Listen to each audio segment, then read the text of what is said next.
रमजान महिन्यातील विशेष महत्त्व असलेला पहिला रोजा एका लहानग्यासाठी आयुष्यभर लक्षात राहील अशी आनंददायी आठवण ठरला। मोहम्मद असलम बागवान वय वर्ष 7 या बालकाने आज जीवनातील पहिला रोजा पूर्ण करून कुटुंबियांसह हा क्षण भक्तिभावाने आणि उत्साहात साजरा केला।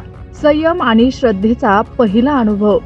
मोहम्मद असलम बागवान याने पहाटे सहरी करून उपवास सुरू केला। दिवसभर कोणतीही तक्रार न करता त्याने संयम आणि श्रद्धेने उपवास पाळला। कुटुंबीय, नातेवाईक आणि मित्रपरिवार त्यांच्या या भक्तिभावाने भारावून गेले। इफ्तारचा आनंदोत्सव। सायंकाळी सूर्यास्तानंतर लहानग्याने मोठ्या उत्साहात इफ्तार केला। खजूर, फळे, ज्यूस आणि पारंपरिक पदार्थांसह रोजा सोडण्यात आला। कुटुंबाने त्याच्या पहिल्या रोजाच्या आनंदात विशेष रोजा इफ्तारचे आयोजन केले। कुटुंबियांचा अभिमान। लहानग्याच्या वडिलांनी आनंद व्यक्त करत सांगितले की आमच्या लेकरानं इतक्या लहान वयात श्रद्धेने पहिला रोजा पूर्ण केला। हे आमच्यासाठी अभिमानाचे आणि आनंदाचे क्षण आहेत। त्याचा हा पहिला रमजान आम्ही नेहमी स्मरणात ठेवू। धार्मिक गुरूंचे कौतुक।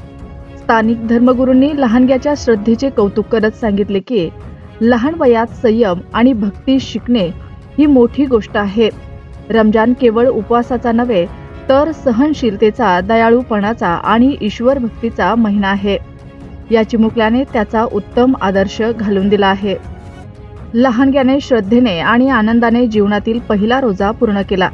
कुटुंबीय, नातेवाईक आणि मौलाना सुलतान मिले, मौलाना असलम खान इशाती, हाफेज अय्याज, हाफेज एजाज बागवान, अखिल बागवान, अकबर बागवान, अब्दुल मजीद बागवान, रफीक बागवान, जफर गुत्तेदार, अतिक बागवान, मुख्तार अन्सारी, अब्दुल करीम बागवान, संत्रेवाले अब्दुल बागवान, फयूम बागवान यांनी भरभरून कौतुक करत त्याला पुढील रमजानसाठी शुभेच्छा दिल्या। रमजानच्या पवित्र महिन्यात हा क्षण संपूर्ण कुटुंबासाठी आनंदाची आणि प्रेरणादायी आठवण ठरला।